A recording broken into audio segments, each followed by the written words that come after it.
ഇന്ന് നമ്മൾ പോകുന്നത് സ്കന്ദഗിരി എന്ന് പറഞ്ഞ ഒരു സ്ഥലത്തേക്കാണ്. അതിരാവിലെ തന്നെ പോകണം. ഞങ്ങൾ 2 o'clock ഇറങ്ങി. എന്നിട്ട് 4 o'clock ട്രെക്ക് സ്റ്റാർട്ടായത്. ഒന്നും കാണില്ല. അപ്പോൾ നമ്മൾ ഫ്ലാഷ് ലൈറ്റ് കരുതി വെക്കണം. സ്റ്റാർട്ടിങ് പോയിൻ്റ് എത്തുമ്പോൾ അവിടെ ഈ കടകളൊക്കെ ഉണ്ടാവും. അത് കഴിഞ്ഞിട്ട് അവർ ഗേറ്റിൻ്റെ ഉള്ളിൽ നമ്മളെ പാസ്സൊക്കെ ചെക്ക് ചെയ്തിട്ടാണ് കയറ്റി വിടുക. അപ്പോൾ മുൻകൂട്ടി പാസ് എടുക്കണം. അവിടെ ഫുൾ ഇരുട്ടാണ്. ഗൈഡ് എന്ന് പറയാൻ ആരും ഞങ്ങളുടെ കൂടെ വന്നിട്ടുണ്ടായിരുന്നില്ല. ജസ്റ്റ് സ്റ്റാർട്ടിങ് പോയിൻ്റ് കാണിച്ചു തരാൻ മാത്രം ആളുണ്ടായിരുന്നു. പിന്നെ സ്റ്റാർട്ടിങ് പോയിൻ്റ് എങ്ങനെ അറിയുക വെച്ച് കഴിഞ്ഞാൽ ഫുൾ പാറക്കെട്ടുകളുണ്ടാവും. പാറക്കെട്ടുകളിലൂടെയാണ് നമ്മൾ കയറി പോകേണ്ടത്. ഞങ്ങൾ കയറി തുടങ്ങുമ്പോൾ തന്നെ ഫുള്ള് മതിയായി. കാരണം പാറക്കെട്ടുകളുടെ ഇടയിൽ കാലൊക്കെ കുടുങ്ങി അങ്ങനെ മെല്ലെ പോയി. പിന്നെ ഓരോ സ്പോട്ടിൽ ഇങ്ങനെ വെയിറ്റ് ചെയ്തിട്ടാണ് കയറേണ്ടി വന്നത്. കുറച്ച് സ്റ്റീപ്പ് സ്ഥലങ്ങളുണ്ട്. കയറുമ്പോൾ ഒന്ന് പേടിക്കും, ഇറങ്ങുമ്പോൾ ഓടി ഇറങ്ങാം. അത്ര പ്രശ്നമൊന്നുമില്ല. അപ്പോൾ നിങ്ങൾ ഇത് കണ്ടു നോക്കൂ, അപ്പോൾ മനസ്സിലാവും.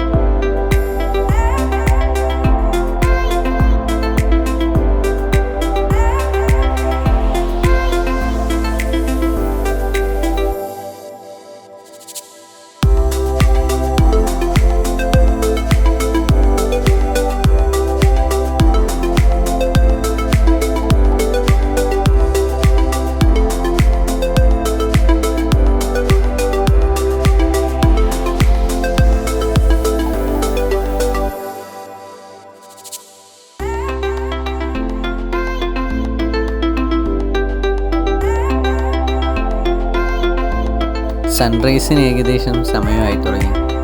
പിന്നെ ഒന്നും നോക്കിയില്ല, ഓടിക്കയറി.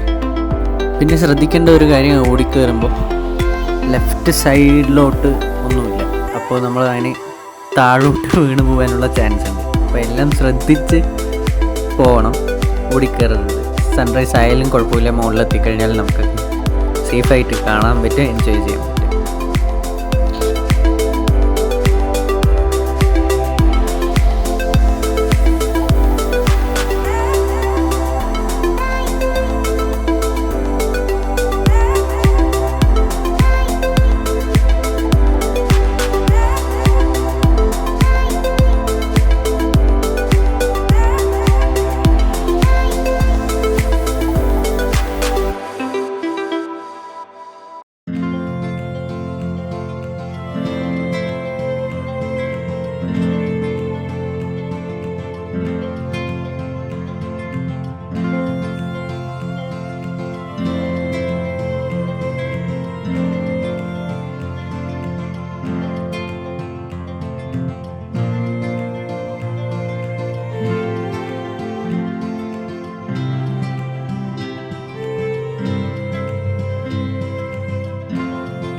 ഇവിടെ ഇവർ പറയുന്നത് ടിപ്പു സുൽത്താൻ്റെ ഒരു ഹൈഡൗട്ട് പോലെ ഒരു പ്ലേസ് ഉണ്ടാക്കി വെച്ചിരിക്കുകയാണ് മേലെ എന്നാണ് പറഞ്ഞിരിക്കുന്നത്.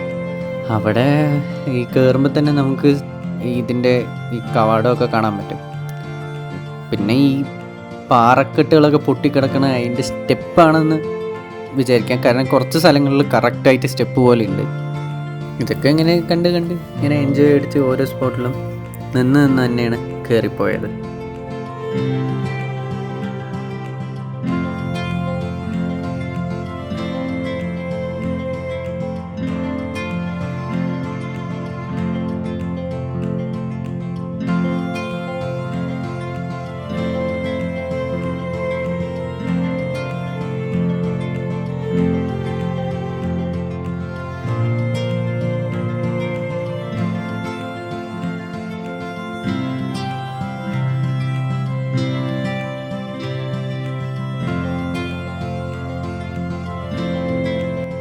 ഈ മുറിഞ്ഞു കിടക്കുന്ന ഈ പാറക്കെട്ടുകൾ നല്ല സ്റ്റീപ്പാണ്. ഈ ക്യാമറയിൽ കാണുമ്പോൾ അധികം അറിയാണ്ടാണ്. കാരണം ഞാൻ ചരിഞ്ഞ് കൈവച്ചിട്ടാണ് കയറിയത്.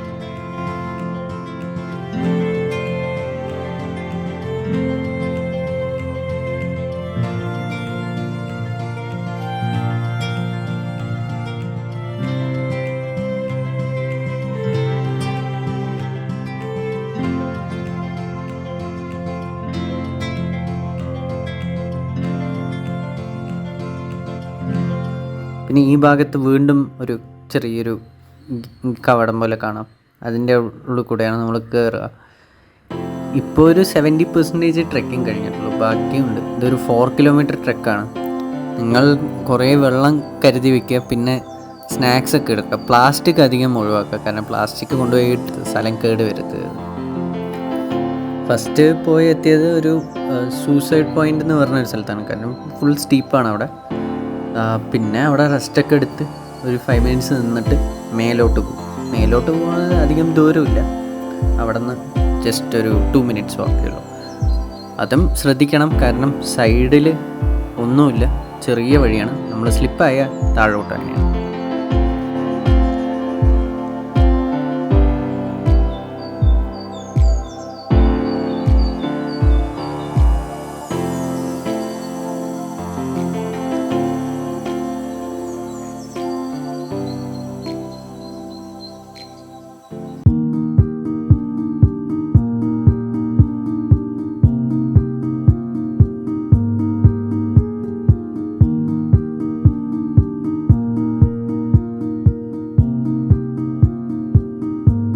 പിന്നെ ഇവിടെ ശ്രദ്ധിക്കാൻ പറ്റുന്ന ഒരു നന്ദി ടെമ്പിളാണ്. ആരോ ഇവിടെ വിളക്കൊക്കെ കത്തിച്ച് വയ്ക്കുന്നുണ്ട്.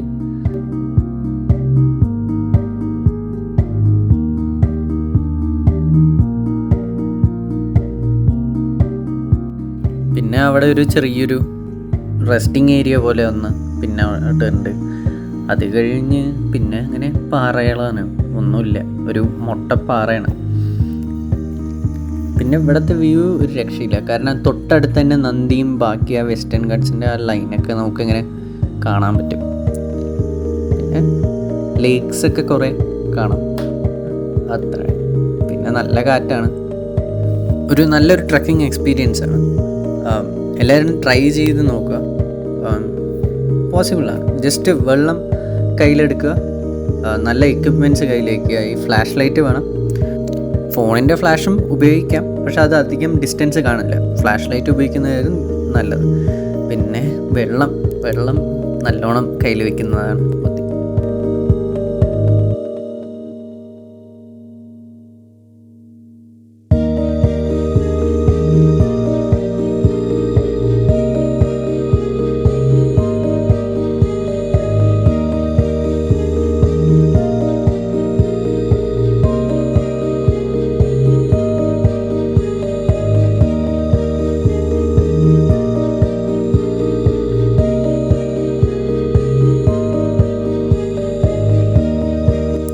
നെക്സ്റ്റ് ടൈം കാണാം.